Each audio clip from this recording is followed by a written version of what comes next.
오늘 하나님께서 우리에게 주시는 말씀은 창세기 7장 1절로 5절까지의 말씀입니다.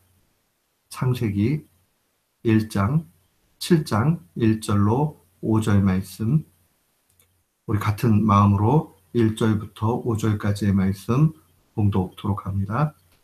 여호와께서 노아에게 이르시되 너와 네 온 집은 방주로 들어가라. 내가 이 세대에 내 앞에서 의로움을 내가 보았음이니라.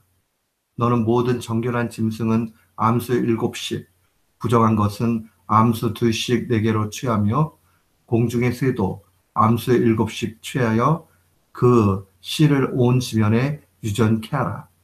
지금부터 7일이면 내가 40주야를 땅에 비를 내려 나의 지은 모든 생물을 지면에서 쓸어버리리라.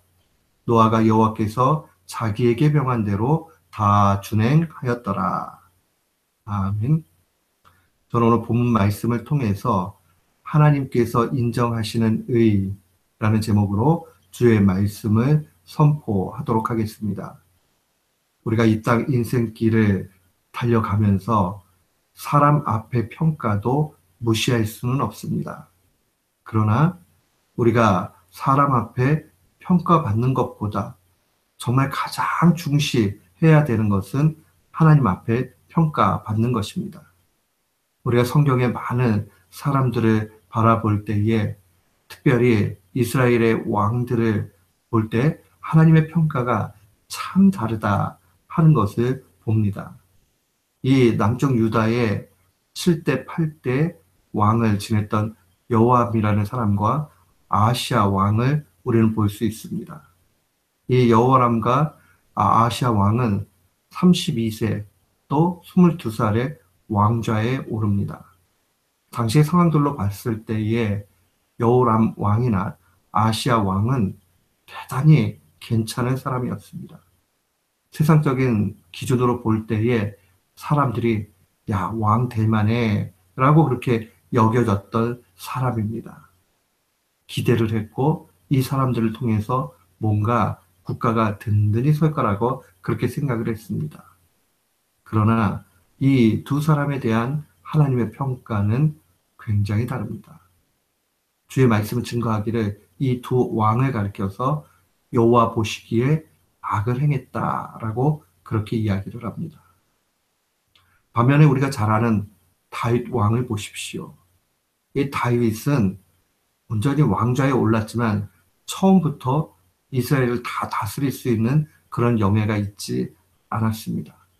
왕으로 헤브론에서 기름 부음을 받은 이후에 그는 계속적으로 도망치고 목숨의 위협을 받고 심지어는 이방 왕 앞에 가서 미친 척을 해야 했고 그 인생을 바라보면 왕이라고 보기에는 너무나 부족하고 마치 하나님이 그 인생과 함께 하시지 않는 것처럼 그렇게 보였던 사람입니다. 그러나 이 다윗 왕을 향해서 하나님의 평가는 내 마음에 합한 자였다라고 그렇게 증거합니다. 사랑하는 성도 여러분, 하나님의 평가가 세상의 기준 그것과 너무 다르다는 것. 그 다음에 우리가 바라볼 때 하나님이 우리와 함께 안 하시는 것 같이 보이지만은 결국은 그 가운데 하나님은 함께 하셨고 최종적인 평가는 달랐다는 것을 기억해야 됩니다. 오늘 본문에 등장하는 노아 역시도 그러합니다. 세상 사람들이 달려가는 길과는 너무나 다르게 살았던 것이 노아의 모습입니다. 세상 사람들은 즐기고 또한 자기의 삶을 위해서 그냥 흥청망청 살고 죄를 죄로 여기지 않았습니다. 그러나 하나님께서 노아를 향해서는 특별한 은혜를 베푸신 것 보게 됩니다. 창세기 6장 8절에 보면 그러나 노아는 여호와께 은혜를 입었다라고 그렇게 증거합니다. 하나님이 이미 이제는 세상이 너무 죄악으로 가득 찼기 때문에 심판해야 되겠다라고 그렇게 계획하셨습니다. 그런데 노아를 향해서는 그러나 노아는 하나님께 은혜 입었다. 그 말은 구원을 얻을 수 있는 기회를 얻었다는 것이고 곧 구원이 보증되었다는 겁니다. 이 노아는 어떠한 사람이기 때문에 이랬을까? 오늘 창세기 7장 말씀으로 오면 1절 말씀에 하나님은 단호하게 이렇게 평가하십니다. 이 세대에 내 앞에서 의로움을 내가 보았다. 하나님께서 직접 보시기를 이 악한 세대에서 의로운 자를 찾으셨다는 겁니다. 사랑하는 성도 여러분, 이 의로운 자를 찾았다는 하나님의 이 평가를 우리는 귀하게 여겨야 됩니다. 하나님의 말씀, 특별히 노아의 스토리를 바라보면서 우리가 생각할 수 있는 하나님이 인정하는 의의 개념은 두 가지입니다. 첫 번째는 하나님의 말씀을 의심 없이 그가 믿었다는 겁니다. 의심 없는 확고한 믿음, 그것이 하나님 앞에 의로 여겨집니다. 하늘도 쨍쨍하고 아무 문제도 없을 것 같고 세상 사람들은 흥청망청 자기의 쾌락대로 살아가는데 하나님이 말씀하십니다. 홍수를 통해서 세상을 심판하시겠다. 창세기 6장 13절에 보면 하나님이 노아에게 이르시되 모든 혈육 있는 자의 강포가 땅에 가득하므로 그 끝날이 내 앞에 이르렀나니 내가 그들을 땅과 함께 멸하리라. 하나님의 그 심판의 메시지가 분명히 그들에게 임하게 됩니다. 그리고 방주를 만들라고 그렇게 명령하셨습니다. 그때 노아가 오늘 본문의 5절에 있는데도 마찬가지로 노아가 여호와께서 자기의 명한 대로 다 준행했다. 그가 하나님 앞에 토를 달고 질문하고 뭐 한 것이 아니라 확고한 믿음 가운데서 하나님이 그렇게 말씀하시니 그 말씀을 그대로 받는 것입니다. 이게 쉬운 일 같지만 쉽지 않습니다.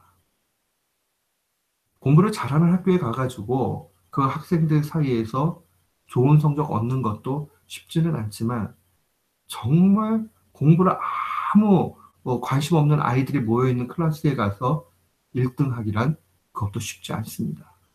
왜 그러느냐? 주위에서 다 놀잖아요. 그리고 다 자기 멋대로 살아가잖아요. 그런데 그것을 뒤로 하고 그 클래스의 분위기와 다르게 자기 혼자 그렇게 살아간다는 건 참 어려운 일입니다. 노아에게도 확고한 믿음이 없었다면 하나님께서 정말 말씀하신 그 바를 그대로 믿지 않았다면 이 일은 불가능합니다. 우리에게 먼저 필요한 것은 확고한 믿음입니다. 하나님이 심판하신다. 지옥이 있다. 예수 그리스도만이 우리의 구원이다. 그 메시지가 구호같이 여겨지는 것이 아니라 하나님께서 정말 그렇게 하실 거라는 확신 갖는 것 중요합니다. 하나님의 말씀을 의심 없이 그렇게 믿어갈 때에 우리는 하나님 앞에 의의를 얻을 수 있는 믿음으로 나아가는 겁니다. 또한 하나님께서 어떠한 믿음, 어떠한 것을 의로 여기십니까? 그것은 바로 하나님과의 관계성을 가장 중요시하는 것이 필요합니다. 오늘 본문의 2절과 3절 말씀에 보면 주님께서 정결한 동물과 공중에 새는 암수 7씩을, 부정한 동물은 암수 2씩을 이 방주 안으로 들어가라고 말씀하십니다. 쉬운 작업이 아닙니다. 기껏해야 노아 가족 8명인데 이 8명이 이 일들을 다 한다는 것은 불가능합니다. 그러나 이 일들은 분명히 되었습니다. 어떻게 해요? 하나님이 그들을 이끌어 몰아가시는 일들을 하신 겁니다. 근데 여기서 우리가 놓치지 말아야 되는 것이 있습니다. 부정한 동물은 암수 2씩인데 왜 정결한 동물과 공중에 새는 암수 7인가? 그것은 바로 예배에 필요한 제물이었다는 사실을 기억해야 됩니다.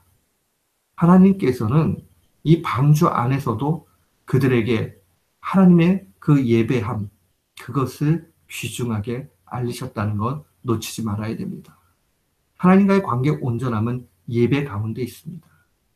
우리가 공적인 예배를 어떻게 드리고 있느냐 하는 것과 우리의 삶 속에서 그 말씀을 붙잡고 어떻게 살아내고 있느냐. 여기 예배에 큰 의미가 있습니다. 우리가 주일 설교 말씀을 통해서 봤지만 오늘날의 사두개적 삶 가운데 우리는 여러 가지 어려움을 겪습니다. 사두개인들 어떤 사람입니까? 세상적으로는 굉장히 인정받는 부유한 사람들이었고 부족함이 없는 사람이었습니다. 정치적 힘도 가지고 있었습니다. 근데 그들에게는 현실적인 것만을 집중하는 그런 현실주의자였습니다. 우리도 얼마든지 교회는 나가지만은 현실에만 급급해서 살아갈 수 있습니다. 이 사두개적인 삶을 청산해야 됩니다. 바리새적 삶도 마찬가지입니다. 바리새인들에게 정말 신앙적인 열심들이 있습니다. 그러나 이들은 위선적인 삶을 살죠. 율법을 가장 지켜나가는 것 같이 합니다. 그리고 자기를 뽐냅니다. 하나님 앞에 정말 감복이 되어져서 정말 하나님 앞에 이끌림을 받아서 열매 있는 삶을 사는 게 아니라 결국 사람들의 눈, 그 다음 자기의 의로움을 드러내기 위해서 그렇게 살아간다는 겁니다. 교회와 세상의 삶이 분리가 되어질 때 위선에 빠지게 됩니다. 그게 바로 바리새인적 삶입니다. 이 모습에서 우리는 벗어나야 됩니다. 또한 우리가 더욱 기억을 해야 되는 것은 히브리서 10장 25절 말씀입니다.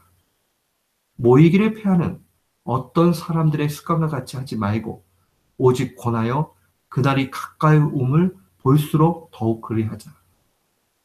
예수 그리스도의 오심, 그 시간이 가까이 오면 가까이 오서 나타나는 현상 중에 하나는 모이기를 패하는 모습들입니다.